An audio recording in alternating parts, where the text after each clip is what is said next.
आंब्याचा सीझन आहे आणि आंब्याच्या सीझनला एकदा तरी असा हा आंब्याचा केक झालाच पाहिजे. हा एगलेस आहे आणि हा मैद्याचा नाही तर रव्याचा केक आहे. ह्याची रेसिपीसुद्धा अगदी साधी सरळ सोपी आहे. अय्यंगर बेकरीमध्ये बघा जसा रवा केक मिळतो ना तसाच हा रवा केक होतो, पण आंब्यामुळे जास्त डिलिशियस होतो. ह्याच्यात कुठलाही फूड कलर किंवा एसेन्स घातला नाही तरीसुद्धा ह्याचा कलर बघा किती सुंदर आलेला आहे. जाळीदार तर झालेला दिसतोच आहे, तसंच स्पंजीने हलकासुद्धा झालेला आहे. नमस्कार, श्रेयाज रेसिपीमध्ये आपलं सगळ्यांचं खूप खूप स्वागत आहे. तुम्हाला माझे व्हिडिओ आवडत असतील तर माझ्या व्हिडिओला लाईक करा, जास्तीत जास्त शेअर करा, तसेच माझ्या चॅनलला सबस्क्राईब करा, बेल आयकॉन प्रेस करायला विसरू नका. मँगो केक करतोय त्याच्याकरता इथे 1 कप बारीक रवा घेतलाय. तुमच्याकडे जाडा रवा असेल तो जरी घेतला तरी चालेल. हा 240 ml चा कप आहे. याच्यामध्ये अर्धा कप गोड दही घालते. आंबट दही घेऊ नका, गोडच दही घ्या. हे घरीच केलेलं दही आहे, गाईच्या दुधाचं दही असल्यामुळे हे पातळ आहे थोडंसं. इथे अर्धा कप आंब्याचा रस घालते. हा हापूस आंब्याचा रस आहे. आंब्याच्या फोडी करून त्या मिक्सरमधनं फिरवून घेतलेल्या आहेत. तुम्ही कुठलाही आंब्याचा रस घेतलात तरी चालेल, फक्त रस थोडा घट्ट हवा आणि त्याला छान गोडी आणि स्वाद हवा. आता हे सगळं मिक्स करून घेते. इथे घेताना सगळं रूम टेम्परेचरचंच घ्यायचं. रवासुद्धा तुमचा फ्रीजमध्ये असेल तर तो आधी जरा बाहेर काढून ठेवा. सोडा, बेकिंग पावडर हे सुद्धा जर फ्रीजमध्ये असेल तर ते सुद्धा थोड्या वेळ बाहेर काढा आणि नंतर मग ह्याच्यात घाला. आता हे 20 मिनिटं झाकून बाजूला राहू दे, तोपर्यंत आपण बाकीची तयारी करूया. रवा भिजेपर्यंत इथे मी एका केक टिनला तूप लावून घेतलेलं आहे आणि त्याला बटर पेपर लावलेला आहे. तुमच्याकडे बटर पेपर नसेल तर थोडासा मैदा तूप लावल्यानंतर केक टिनवर घालायचा आणि तो सगळीकडे लावून घ्यायचा.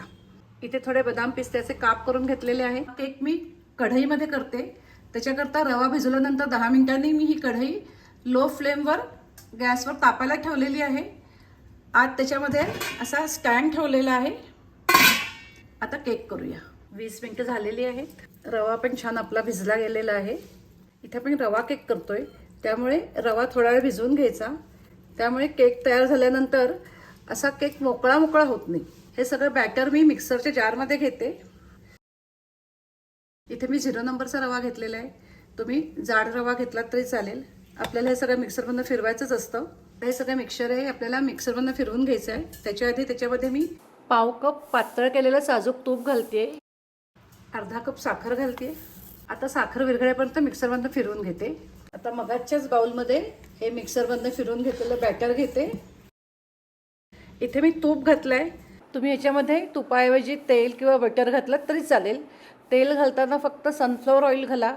ज्या तेलाला उग्र वास नाही ते तेल घाला. थोडंसं मीठ घालते, ते आधीच घालायला हवं होतं, माझं राहिलं, मी आत्ता घालते. मीठ मिक्स करून घेते याच्यामध्ये. एवढं घट्टच हे बॅटर पाहिजे. हे बघा. आता ह्याच्यामध्ये आपल्याला बेकिंग पावडर आणि बेकिंग सोडा घालायचा आहे. 1 टीस्पून बेकिंग पावडर घालते आणि पाव टीस्पून बेकिंग सोडा घालते. 1 टेबलस्पून दूध घालते ह्याच्यावर. आता हे छान मिक्स करून घ्यायचं. इथे मी इसेन्स वगैरे काही घातलं नाही आहे. तुम्हाला हवा असेल तर तुम्ही व्हॅनिला इसेन्स किंवा मँगो इसेन्स तुमच्याकडे असेल तो घातलात तरी चालेल, किंवा थोडीशी वेलची पूड घातली तरी चालेल. पण आंब्याचाच इतका सुंदर ह्याला स्वाद येतो की इसेन्स वगैरे घालायला लागतच नाही. हे बघा, हे हलक्या हाताने मिक्स करून घ्यायचं. सोडा व्यवस्थित ॲक्टिवेट झाला पाहिजे. हे बघा, याला बबल्स यायला लागलेलेच आहेत. सोडा सगळीकडे व्यवस्थित लागलेला आहे. आता टिनमध्ये ओतूया.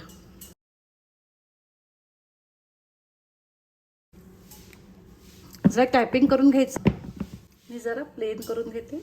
ह्याच्यावर थोडे बदाम पिस्त्याचे काप घालते. हे ऑप्शनल आहेत, पण छान दिसतात त्याच्याकरता घालायचे.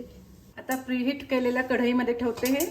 तर आपल्याला लो फ्लेमवर 35 ते 40 मिनिटं हा केक बेक करून घ्यायचा आहे. तुम्ही ओव्हनमध्ये केलात तरी चालेल. ओव्हनमध्ये करताना 180 डिग्रीवर 40 ते 45 मिनिटं बेक करून घ्यायचा. झाकण लावलं आहे. लो फ्लेमवर आता 35 ते 40 मिनिटं बेक करून घेऊया. 40 मिनिटं झालेली आहे. केक झाला का बघूया. छान फुलून आलाय बघा. एकदा चेक करते सुरी घालून.